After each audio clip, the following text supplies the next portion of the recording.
Graduation के लिए राजनांदगांव गई। 10th में 85 था और 12th में 91 है। मैं और पढ़ना चाहती हूँ, लेकिन घर के हालातों को देखकर मैं रुकी हूँ। वहाँ बिन के तेंदु पत्ता तोड़ के पैसा जमा कर करके लड़का ला पढ़ा है। यहाँ तो ग्राम पिटे मेटम लाइट भी नहीं है। मैं चाहता हूँ कि अन्य बच्चे भी इसी प्रकार से पढ़ाई करें। अंदरूनी क्षेत्र देखकर तो बच्चे को इतना खुशी हो रही है कि 90% लाना मायने रहता है। एक समय नक्सलियों के गढ़ कहे जाने वाले इस गांव की बेटी ने अपने मेहनत के दम पर न केवल उच्च शिक्षा हासिल की है, बल्कि इस गांव की आज यह प्रेरणा बन चुकी है। जिला मुख्यालय से लगभग 45 किलोमीटर की दूरी पर मानपुर ब्लॉक के अंतर्गत आने वाले ग्राम पंचायत हलोरा के आश्रित ग्राम पिटेमेटा, जो कि चारों तरफ पहाड़ियों से घिरा हुआ है, जहां कभी नक्सलियों की गोलियों की गूंज सुनाई देती थी, आज वहां पर शिक्षा की रोशनी फैल चुकी है। महिला दिवस के इस खास अवसर पर आइए चलते हैं, मिलते हैं उस गांव की बेटी से। अभी हम मौजूद है हलोरा ग्राम पंचायत के आश्रित ग्राम पिटेमेटा में। हमारे साथ हमारे बीच यहाँ पर है सबसे शिक्षित इस गांव की बेटी सुषमा। इनसे बात करते हैं, जानते हैं इनकी पूरी कहानी, जानते हैं सफर, जानते हैं ग्रेजुएशन तक का, उच्च शिक्षा तक का। सुषमा, आपकी पढ़ाई कहाँ से हुई है, कैसे पढ़े आप, कितनी तकलीफों का सामना करना पड़ा, पूरा डिटेल में बताएंगे। नाम है मेरा सुषमा अचला, मैं पिटेमेटा से हूँ और मेरे प्रारंभिक शिक्षा औंधी से मतलब पहली से 12वीं तक वहीं कंप्लीट हुआ है। उसके बाद मैं ग्रेजुएशन के लिए राजनांदगांव गई, फिर उसके बाद सेकेंड ईयर फाइनल मानपुर में हुआ है। आप कौन सा सब्जेक्ट लिए थे सुषमा 12वीं में? Sir bio. कितना प्रतिशत था? 10th में 85 था और 12th में 91 है। तो ब्लॉक वगैरह में कुछ ऐसे स्थान मिले आपको? हाँ, 10th का मिला था। क्या आया था स्थान ब्लॉक में? ब्लॉक सेकंड शायद। सेकंड आया था। अभी क्या चाहती हैं सुषमा, आगे कैसा पढ़ाई देख रही हैं? मैं और पढ़ना चाहती हूँ, लेकिन घर के हालातों को देखकर मैं रुकी हूँ। क्या पढ़ना चाहते, क्या बनना चाहते हैं आगे आप? अफसर बनना चाहती हूँ सर। क्या तैयारी क्या करना चाहते हैं अफसर बनने के लिए? यूपीएससी की तैयारी। अच्छी बात है। और क्या आप संदेश देना चाहती हैं आपके जैसे युवाओं को शिक्षा को लेकर? हर व्यक्ति पढ़े, आगे बढ़े, देश के विकास करे। जी, ये थी हमारे साथ सुषमा। आपने सुना, इनकी सोच सुनी, इनको आपने जाना सुना। इनका कहना है कि आगे हर एक बच्चा ज्यादा से ज्यादा पढ़े और देश का विकास करे। सुषमा के परिजन, उनकी माताजी हमारे बीच में, हमारे साथ में है। उनसे जानते हैं कि इनको पढ़ाई को लेकर इनने कितना प्रयास किया, कितनी तकलीफें सही।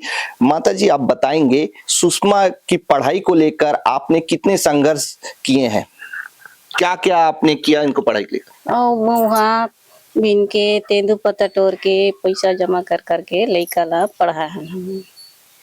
तो कुछ तो और रोजी मंजूरी कुछ नहीं मिले और डोकरा कमाए चला नहीं सकन, तो काला प्रयास करबो सर, कैसे करबो। अभी गांव की सबसे पढ़ी लिखी बच्ची है, आपको कैसा लगता है जान के? कोई बताता है कि बहुत पढ़ी है, कैसा आपको सोचने में, आप सुनने में कैसा प्रतीत होता है? वो तो बहुत ऊंचा होता है, लेकिन गरीब आदमी सर कैसे कर। आगे की पढ़ाई को लेकर कैसे देखते हैं, क्या चाहते हैं कि आगे कितना पढ़े, क्या क्या सोचते हैं आगे पढ़ाई को लेकर? अब सोचबो कुछ तो अपन घर के भाई मन साथ दे। तो ये सुषमा की माता जी है। इनका कहना है कि घर के भाई लोग अगर साथ देते हैं तो कुछ बेहतर व्यवस्था इनकी पढ़ाई को लेकर ये करेंगी। वर्तमान समय की अगर बात करें तो ग्राम पिटेमेटा के स्कूल में अभी हमारे साथ मौजूद हैं यहाँ के टीचर। सुषमा को लेकर इनकी क्या प्रतिक्रिया है, क्या देखते हैं, कैसा सोचते हैं उनको लेकर, से जानते हैं। सर, सुषमा यहाँ की बच्ची है, क्या देखते हैं आप उनकी पढ़ाई को लेकर? वो स्नातक की है, इतने भेड़ों जंगल में रहकर बिना सुविधा के।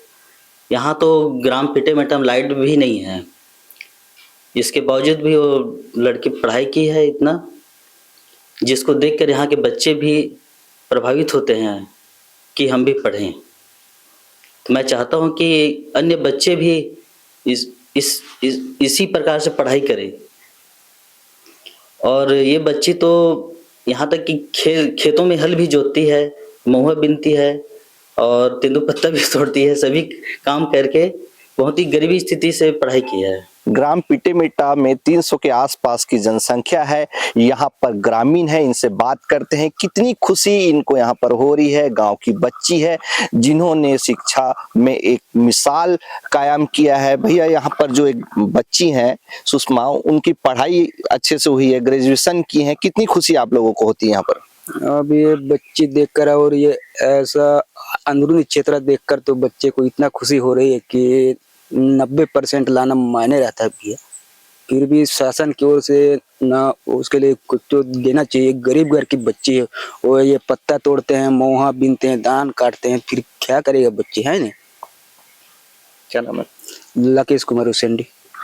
ये थे ग्रामीण लकेश कुमार। इनका कहना है कि काफी तकलीफों का सामना यहाँ पर सुषमा को अपनी पढ़ाई के लिए करना पड़ा है। इनका कहना है कि शासन को कुछ ध्यान देना चाहिए ताकि ये पढ़ाई निरंतर जारी कर सके। महिला दिवस एक ऐसा दिन ही नहीं बल्कि महिलाओं और उन बेटियों के संघर्षों को सलाम का दिन है जो समाज को नई दिशा देते हैं। नक्सल प्रभावित क्षेत्र की बेटी सुषमा हमें सिखाती है कि लक्ष्य अगर क्लियर रहे तो कोई भी मुश्किलें रास्ते की रुकावट नहीं बन सकती। कैमरा पर्सन के साथ जितेंद्र गायकवाड़, IBC 24, मोहला मानपुर, अम्बागढ़ चौकी।